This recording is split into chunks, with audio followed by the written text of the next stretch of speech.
pessoal, tudo bem? Professora Michele de Biologia. O assunto de hoje vai ser Reino Monero. Reino Monero é aquele que vai estudar bactérias, cianobactérias e arqueobactérias, ok? Então, hoje vamos ver os tipos de reprodução das bactérias e a sua morfologia. E na próxima aula veremos as doenças bacterianas. Qual é a morfologia de uma bactéria? Bactéria é uma célula procarionte. Por quê? Porque ela não tem a carioteca, ela não tem um núcleo delimitado.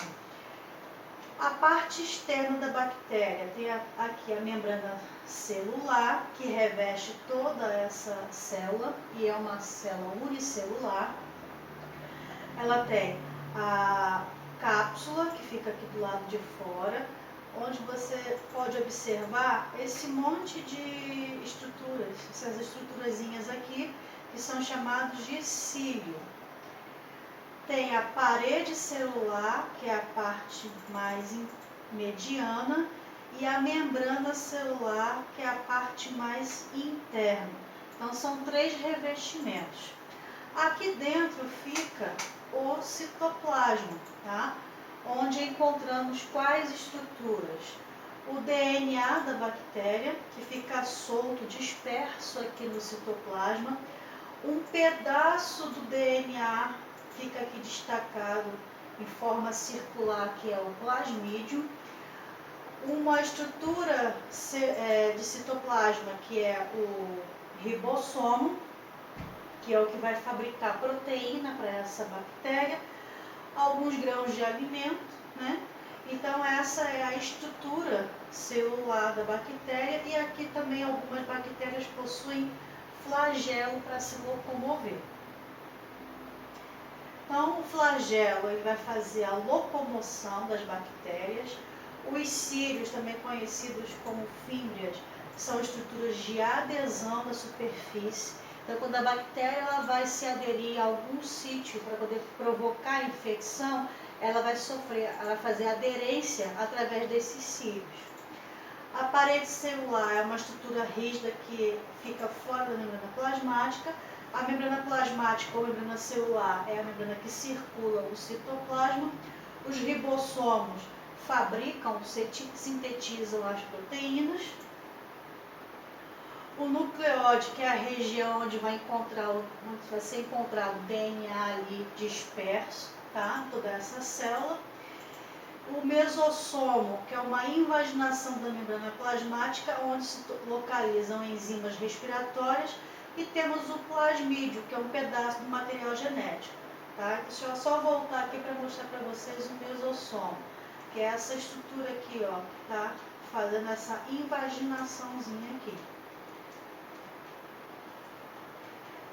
Então, só relembrando que quais são as células procariotes? As bactérias, as cianobactérias e as arqueobactérias. Ela também promove outro tipo de morfologia, que é o que a gente pode observar no microscópio óptico. Então, se eu tiver uma bolinha só, eu chamo de coco. Se eu tiver duas bolinhas, assim, ó, uma do lado da outra, é diplococo.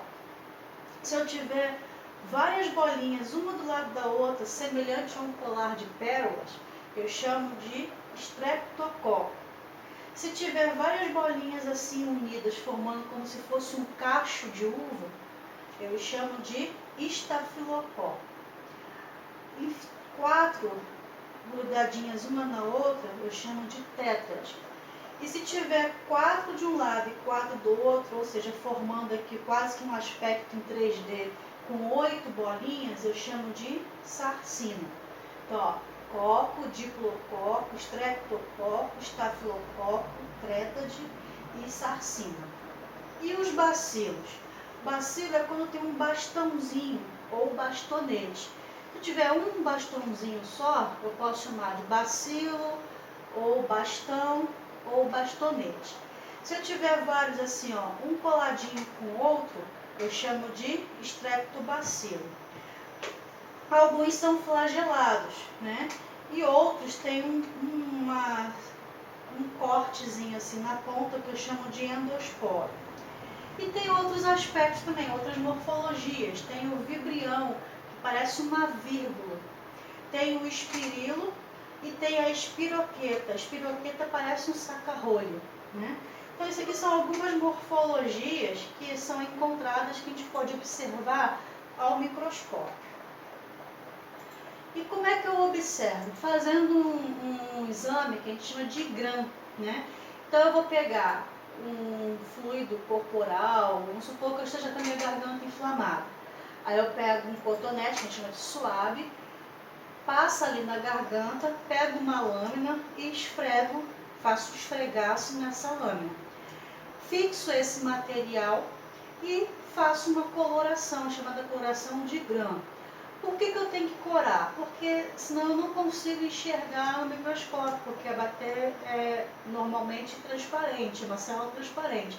Se eu não tiver um corante ali para ajudar, eu não consigo visualizar com facilidade.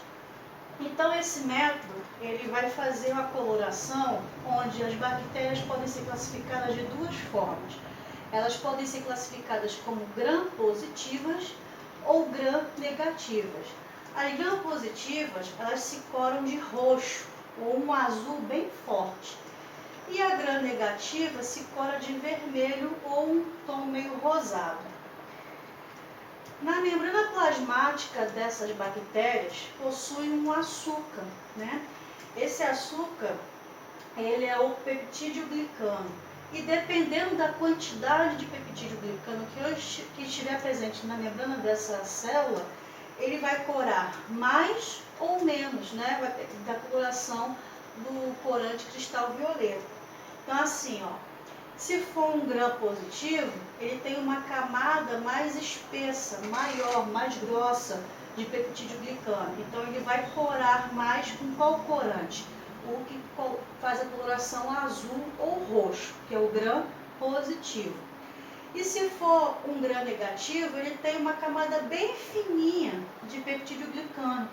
Então, ali o corante não vai se aderir com facilidade. Qual corante? O roxo. Vai corar qual? O vermelho ou o rosa. Então, as bactérias gram negativa vão corar de vermelho ou rosa e gram positivo vão corar de roxo ou azul. Que é um exame que é feito no laboratório, para observar ali no microscópio, para saber qual classificação a bactéria tem, se é gram positiva ou gram negativa. Os antibióticos agem justamente aonde? Nessa membrana plasmática das bactérias. Porque se eu tiver uma infecção bacteriana, qual o medicamento que eu uso para matar as bactérias?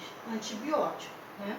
E o antibiótico, ele faz duas coisas com a bactéria. Uma, enfraquece a parede celular da bactéria, então a parede celular dela fica fraca, pode se romper com mais facilidade. E isso vai causar a morte da bactéria. E também impede a bactéria de fazer o quê? Proteína. Então, se ela não fizer proteína, ela não vai ter um metabolismo, não vai conseguir se multiplicar. Com isso, ela também morre. Então, o antibiótico ele pode atacar a bactéria dessas duas maneiras. E, com isso, livrar a pessoa da infecção.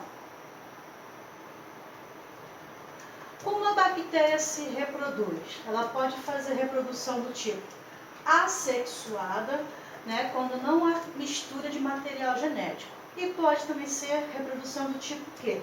Sexuada, quando há mistura de material genético.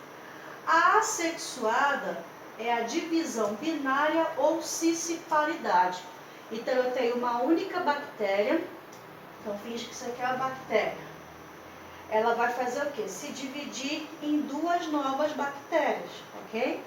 Então, aqui, ó, eu tenho uma bactéria, ela vai fazer a duplicação dos cromossomos, vai aumentar o seu tamanho e ela vai fazer o quê? Se dividir em duas novas bactérias, que vai ter o mesmo material genético da que originou elas. Então, as células filhas têm um material genético idêntico à da célula mãe, ok? Então, uma única bactéria pode se reproduzir originando duas células filhas idênticas. Um exemplo é a Escherichia coli. Essa bactéria, ela pode se duplicar a cada 20 minutos. Então, uma colônia de bactérias tem aproximadamente 1000 bactérias. E a cada 20 minutos ela dobra esse valor. Então, se eu tenho 1000 bactérias, daqui a 20 minutos eu vou ter o quê? 2000. Daqui a 20 minutos, 4000. E assim vai, tá? Então, ela tem uma reprodução muito rápida. Por isso que, às vezes, uma infecção de garganta, uma infecção urinária, deixa a pessoa debilitada muito rápido, porque as bactérias se multiplicam muito rápido, né? E a reprodução sexuada, que é aquela que vai fazer o quê? Mistura de material genético. Então, é caracterizada pela mistura de genes de indivíduos diferentes. Então, agora eu vou ter duas bactérias trocando material genético e se reproduzindo. E quais são os tipos de reprodução sexuada? Eu tenho a transformação. Como que acontece essa reprodução? Bactérias vai absorver o quê? Vão absorver materiais, né, genéticos ou então moléculas de DNA de outras bactérias que foram mortas. Então, algumas bactérias morreram e está ali disperso o DNA delas. Essas bactérias que estão vivas vão pegar esse DNA, vão incorporar esse DNA ao DNA delas. E com isso ela vai misturar o material genético daquelas que morreram com aquela que está viva. E isso é uma reprodução sexuada do tipo transformação. Outro tipo de reprodução sexuada é a transdução. A transdução, né, os segmentos de moléculas de DNA de uma bactéria são transferidos para outra bactéria através de um vírus. Então, qual o vírus? O bacteriófago. O bacteriófago ele vai pegar material genético de uma bactéria e vai levar para outra bactéria. Com isso, ele vai fazer o quê? Misturar o material genético das duas. Então, olha só essa animação. O bacteriófago vai vir aqui, vai depositar o material genético dentro dessa bactéria. Esse material, né, esse genoma viral vai ser incorporado ao DNA da bactéria, que vai sofrer o quê? Multiplicação. Então, dentro da bactéria mesmo, ele vai se multiplicar ou se replicar, formando assim novos bacteriófagos. Quando esses bacteriófagos estiverem prontos, eles vão romper, destruir essa bactéria, vão sair e vão procurar novas bactérias para fazer o quê? Para inserir o material genético que ele copiou lá daquela bactéria que morreu nessa bactéria nova aqui, ó. Então ele vai estar inserindo o seu genoma ao DNA da bactéria, incorporando ele aqui e formando um único DNA, que também vai se multiplicar, vai gerar novos bacteriófagos e assim por diante, ok? E o ciclo continua. Outro tipo de reprodução sexuada é a conjugação. Ali eu vou ter duas bactérias. Como não existe bactéria macho e bactéria fêmea, então como é que eu faço a classificação? A bactéria que tem o pili, ou seja, uma estrutura que vai servir de ponte entre duas bactérias, uma bactéria vai fazer o quê? Vai acoplar esse pili a outra bactéria e vai transmitir um pedaço do seu DNA, que é o plasmídio, para outra bactéria. E assim vai incorporar o DNA e vai misturar material genético. Então, essa bactéria aqui, que está doando material genético, eu chamo de bactéria doadora. E essa que está recebendo é a bactéria receptora, visto que não existe macho e fêmea, ok?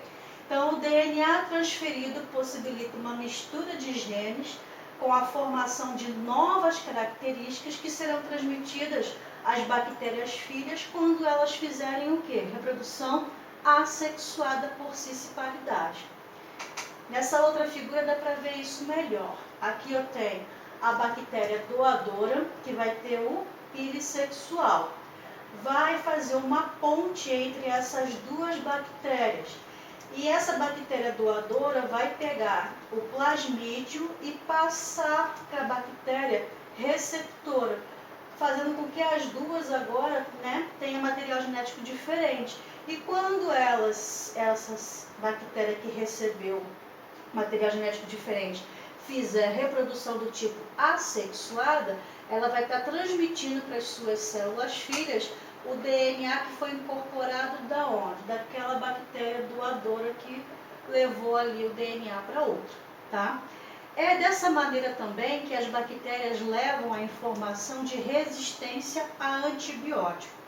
Então, se eu tenho uma infecção de garganta, vamos supor que eu estou com uma infecção de garganta, fui ao médico, o médico passou um antibiótico para eu tomar. Aí ele passou, Michele, você vai tomar um antibiótico de 12 em 12 horas por 7 dias. Aí passa lá a receita, vou na farmácia, compro o medicamento, começo a tomar. Se eu não respeitar a dosagem e o horário certinho, ou seja, os 7 dias que ele passou e o horário certinho, ou seja, de 12 em 12 horas, o que pode acontecer? As bactérias não vão morrer todas. Então, a pessoa toma o primeiro dia, ainda não sentiu nenhuma melhora. Segundo dia, está quase lá. No terceiro dia, ela já começa a sentir uma melhora. Aí, o que as pessoas fazem? Para de tomar o medicamento. Ou esquece de tomar, acontece alguma coisa e não toma. Aí, o que acontece? A bactéria ela não morreu por completo. Ela só aconteceu o quê? O antibiótico parou de produzir proteína na bactéria, então ela vai fazer o quê? Parar de se reproduzir, ou então diminuir muito a reprodução dela, e vai enfraquecer a bactéria, mas ela ainda não morreu. Então, para ela morrer, eu precisaria continuar o tratamento, ou seja, continuar tomando antibiótico por 7 dias, como o médico falou. Se eu paro antes, a bactéria não morreu por completo. Aí eu paro de tomar, o que acontece? Ela ganha força, ela ganha resistência.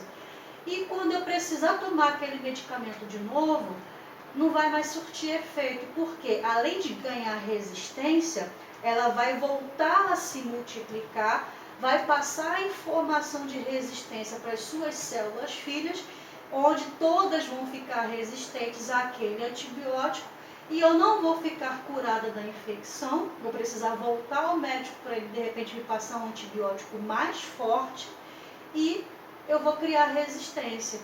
Então isso é ruim. Ruim por quê? Porque quando eu precisar tomar um antibiótico, eu vou ter que usar doses muito fortes, que causa vários problemas no organismo da pessoa, e vai chegar um momento que se eu fizer isso sempre, não vai ter mais nenhum antibiótico que mate a bactéria. Aí eu não vou conseguir, né, me livrar das infecções. Então isso pode ser um problema seríssimo, que causa até a morte da pessoa, né?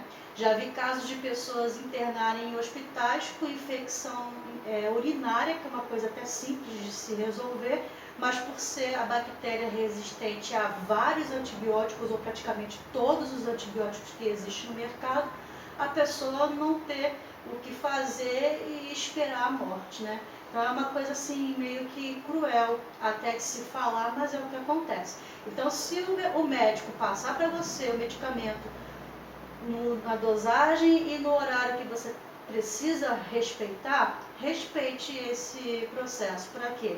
Para que você fique bem logo e não cause resistência, né, ao antibiótico, ok? Na próxima aula, iremos falar sobre algumas doenças, né, causadas por bactérias. São muitas doenças. Então, para não ficar na mesma aula e ficar um vídeo muito grande, na próxima aula eu continuo esse assunto, tá? Então, já peço que vocês peguem a apostila, leiam, façam os exercícios, né? E na próxima aula a gente continua, ok? Se tiver alguma dúvida, é só mandar mensagem. Um grande abraço. Tchau.